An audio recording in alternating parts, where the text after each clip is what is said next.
നീ തെറ്റിച്ചാലും ഞാൻ തെറ്റിക്കത്തില്ല. നിനക്കിനി എന്തെങ്കിലും ഒരു പോരായ്മ വന്നാലും ഇത് നിറവേറും.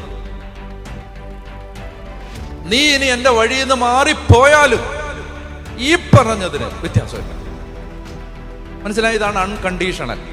ഇതിന് വ്യവസ്ഥയില്ല. കേൾക്കുന്നുണ്ടോ?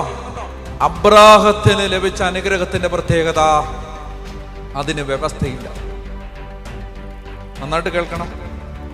നീ ഒരു അനുഗ്രഹമാവും, നിന്നെ ഞാൻ വലിയ ജനതയാക്കും, നിന്നിലൂടെ ഭൂമുഖത്തെ വംശങ്ങൾ അനുഗ്രഹിക്കപ്പെടും.